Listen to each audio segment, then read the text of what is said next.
Riot Games, what are you doing? This week, Riot Games has yet again found themselves in some controversy, which is now getting amplified by a new skin that they are releasing.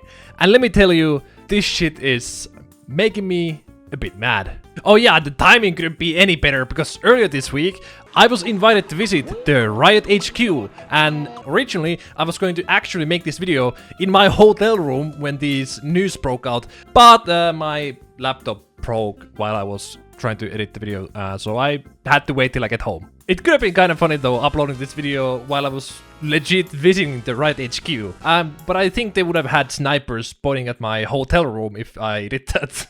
To get back to the topic though, Riot has been in some serious controversy that sadly has to do with laying people off. That's right, Riot has now laid off people twice after their initial way bigger layoffs earlier this year. In this current layoff, Riot decided to remove some roles that mostly covered artists at Riot, but also some other roles. Riot decided to lay off people who have made some of the best skins League of Legends has ever released, like for example Teresa, who has worked on multiple amazing skins, Sean Young, who was an animator for the ASU Lee Sin, even the artist who worked on the $500 Ari skin got laid off, and so many other amazing writers. It feels so weird that Riot would even consider laying off people like this. And I did hear from sources, I will leave nameless, that Riot also laid off veterans who had been working there for 13 plus years. It personally feels weird to me, because if you've been watching me for a while now, they have been inviting me to a lot of events recently in the past few years, and I've been hanging out with these writers, and now they're just kind of gone.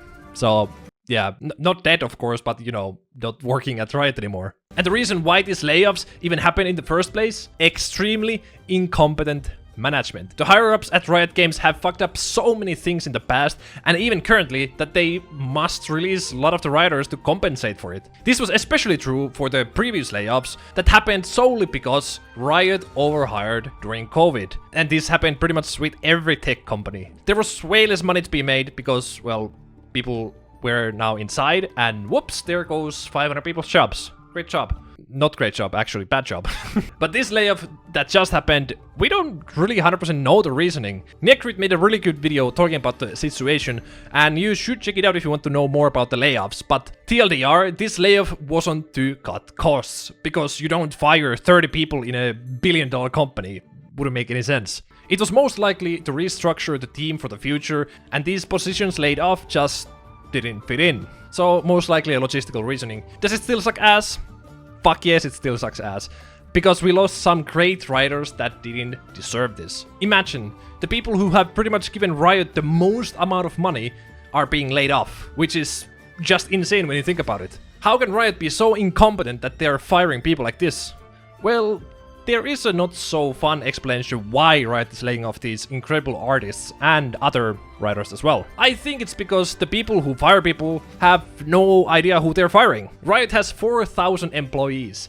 4,000. The higher-ups firing these people have no idea what everyone does in the team, who they even are, and what their impact on the team is. There is no single human or even a small team who knows exactly what everyone's impact to the team is. You can have somebody who knows everybody on a personal level. Also, that would kind of hurt the firing process. Like, if you would know them, you would have personal connections to them, and then you don't kind of want to fire them. You know what I mean? Look, I'm not trying to save Riot here. No, fuck the higher-ups for, you know, firing these incredible artists, okay? It's still extremely shitty, and the process should be somehow restructured. And I want to add that, yes, Riot did lay off people who have done amazing work for Riot, but so have others. There are so many people working at Riot, like, who do we lay off? The new people? Maybe they haven't shown their capabilities yet, or they have, but we just don't know about it. It's like, there's no winning. Like, layoffs just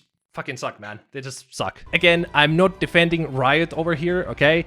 Fuck the higher-ups for fucking up management during COVID and also after that, okay? But I'm just stating that this is always a hard decision, any way you put it. And now, the other subject I want to talk about in this video. After the layoffs, actually, one day after the layoffs, Riot revealed that the skin they're gonna be releasing in their Arcane themed event that's going to be a thing in all of their games will be Exalted Jinx. And Exalted will be a new tier for skins later on. And the skin on the surface probably it's gonna look cool. It's most likely going to be the same as the Arcane Jinx in the trailer, if you've seen that. But the skin itself isn't the issue. The issue is that this skin will be, yet again, a gacha skin! Woo! We are getting closer to being Genshin Impact. Let's go! Wow! That's right, after releasing multiple of these gacha $200 chromas, Riot is yet again stepping up their game when it comes to the gambling monetization with these exalted skins. So you can only get them through loot orbs. And you will be guaranteed to get this skin after 80 fucking orbs. Oh my god, bro. Oh, hell no, man. What the fuck, man? So this new Jinx skin could be costing up to $250. Yippee! Guys, I love gambling. Imagine finding some of your best artists who have legit made the most money from skins just reveal a $200 gacha skin the next day. Now that is some great PR and marketing. Let's go. And this probably happened because they had already locked in this skin release. They had the date for it like way back then, and then they're like, oh shit, we kind of have to drop some people. And they're like, oh fuck, it's right before the... like, the timing on this couldn't be any better. It's crazy. It's pure cinema, pure cinema. And actually, going forward, 10% of the skins will be luxury goods skins. I really hate the fact that Riot is doing more of these skins, since they are using a lot of resources on them and a lot of people can't get a skin for their favorite champion anymore. And the practice of these gacha skins is an extremely predatory marketing strategy as well, which sadly works. Especially since in Asia, flexing is a huge part of their culture, even when it comes to video games. And this skin is apparently meant to be for the die-hard Jinx fans. It's not. It's just not. It's meant to be bought by the people who can actually afford it, aka the whales. And that is also a big part of the problem that needs to be addressed. People always say, oh, well, just vote with your wallets if you don't want these skins. Well, people are, but it doesn't matter. Since the people Riot is targeting are whales, and the whales do not care at all. But again, these are still cosmetics, and it technically doesn't hurt anyone. It just makes it very inconvenient for some fans to get cool stuff in their favorite game. But it is kinda scummy to gatekeep cool new cosmetic stuff behind the paywall, like this new ending animation that costs 250 mythic essence. Like, come on, man. SL got a good argument for the other side though. I generally don't understand why people care about skins for whales. It'll never be something I'll buy, but if Scrooge McDuck wants to drop 10,000 on a skin that funds the company to keep it free to play, I've always seen it a good thing, as long as it's not pay for power. Who cares?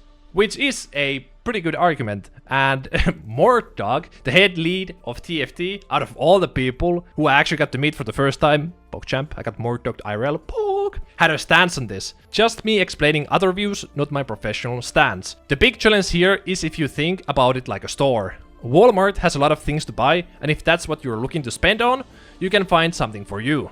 If Walmart happens to carry a few expensive things, that's fine, because there's still a lot for you. But if all of a sudden Walmart only carried Rolexes and Ferraris and whatnot, all of a sudden you may feel like Walmart isn't the place for you anymore. If the content is completely out of reach to you, you feel like there just isn't any content for you, and that can make you feel less positive about the experience in general. And I think he's completely right. If you started playing this game when there were like only $15, $30, $10 skins, and now all of a sudden 10% of the skins are luxury goods, that is not the same experience you fell in love in the first place. But the fact is, what can Riot do? They need to make money somehow, and the bigger the company is, the more stuff they must cover for. They can keep using this version of monetization that seems to work, even though it's predatory as fuck, but it still works. Or, and this is just my personal opinion, take it with a grain of salt, okay? They should make the base skin prices higher.